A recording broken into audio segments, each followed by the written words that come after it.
निन्द्रा लागेको छैन? छैन त। उफ्रिदाको त छैन, निन्द्रा लागेको छैन। छैन त। इमाम खाइसक्यो गाइस, चिन्दै पर्यो अब। इमाम खाइसक्यो गाइस, चिन्दै पर्यो अब। फेरि पो सुत्यो पो कि सुत्यो पो कि सुतेर पो पढ्दैछ कि फेरि पो सुत्यो पो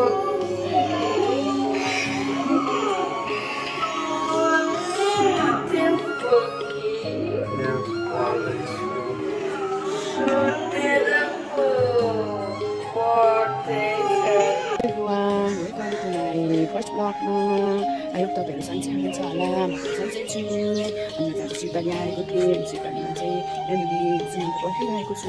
सिमेन्ट चाहिँ क्लास आएको छ नि त। सिमेन्ट पर्खिरहेको छु। अनि कस्तो धेरै घाम लागिरहेको छ एकदम मान्छेलाई। कति धेरै गर्मी छ है गाइसहरू। तपाईँहरू सुन्दा बचाउँदै होला बाटोमा क्लास सकाएर मैले माम पनि खाएको छुइनँ गाइस। कति धेरै भोक लागिरहेको छ। अनि खानासाना चाहिँ सबै बनाएर अनि आएको अब गएर खाने कति धेरै भोक लागिरहेछ। अहिले चाहिँ 12:30 हुनु आँटिसकेको छ गाइस। अनि घरमा गएर कति घाम पनि लागिसकेको पर आउँदैछ कति रिस उठाएको नि मलाई घामले। यहाँनिर कस्तो साह्रो पकाइसक्यो।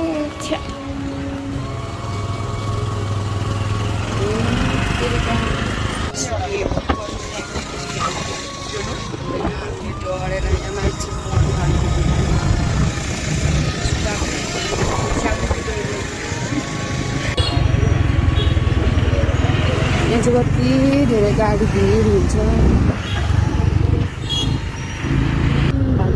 चोक आइपुग्यौँ साथीहरू। सुत्दै जानुपर्छ।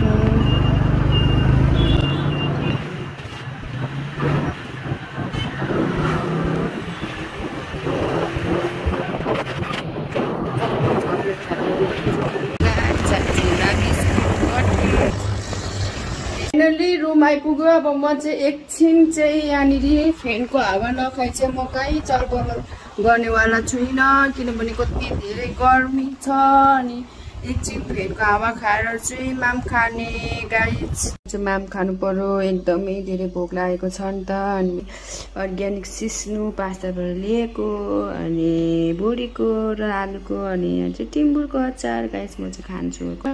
मलाई म चाहिँ खानु पर्यो। कपडा पनि चेन्ज नगरी खानु पर्यो। अनि माम खाइसकेर चाहिँ अनि नुहाउनु पर्यो। कस्तो धेरै गर्मी छ।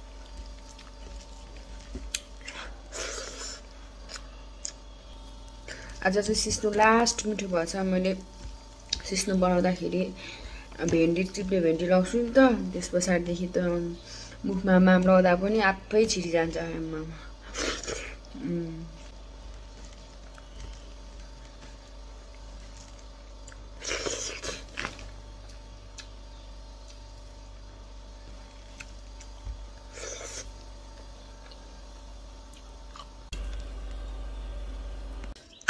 माम खाइसक्यो गाइस, चिन्दै पर्यो अब। धन्दा धुने अनि कुखुरा चारो दिने अनि नुहाउने। यस्तो गर्मी भइरहेको छ पसिना। खाना चाहिँ साह्रै मिठो भयो। टिमुरको अचार पनि पिरो भयो। भनेछ नि भोको मिठो कि रोटो मिठो। मलाई चाहिँ भोकै मिठो साथीहरू। म चाहिँ अब धन्दा गर्ने। हस्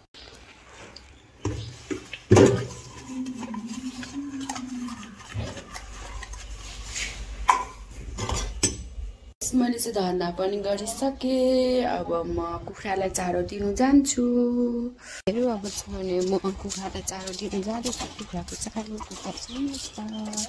मैले कुखुरा पालेको छु पोथी छ भाले छ त्यहाँ माथि चाहिँ पोथी नै पोथी छ उनीहरूलाई चारो दिएर फेरि पनि म चाहिँ आएर यहाँ चाहिँ काम पनि धेरै छ साथीहरू मैले चाहिँ नुहाइसकेको अवस्था हो अब म चाहिँ लुगाले गएँ अनि सुकाउनु जानु पर्यो माथि छतमा लुगा सुकाएर आएर न 3 बजेर पनि नागिसक्यो 3:30 पनि नाटेछ त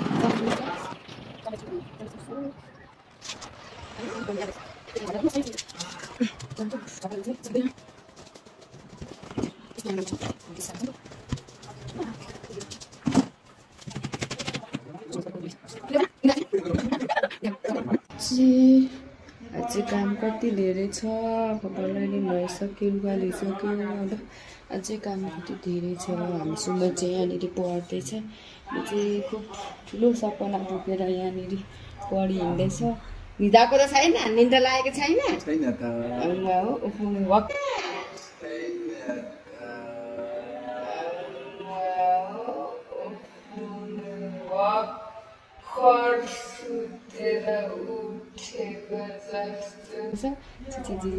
झोडी मान्छेले जित्दैन फेरि लजाउनुमा यसलाई कति लाज लाग्छ भन्ने कुरा त मलाई मात्रै थाहा छैन ला यो गिटार पनि बनाउनु जानुपर्ने गिटार बनाउनु जानुपर्ने बाहिर भिजिट गर्नु जानुपर्ने छ गाइस कति धेरै गरम छ दुईवटा फ्यान खोल्दा पनि गर्मी छ है यहाँ चाहिँ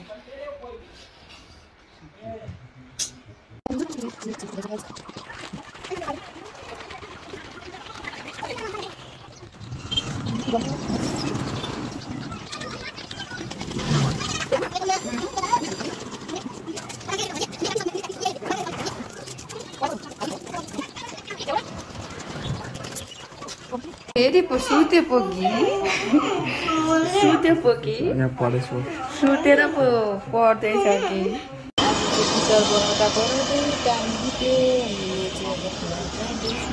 आजको भिडियोलाई चाहिँ म गर्न चाहन्छु गिटार बनाउँदाखेरि टाइम वेस्ट भयो कति धेरै बेग पर्खिनु पर्यो अनि अब अरू त्यो नभेटौँला बाई बाई रात पनि परि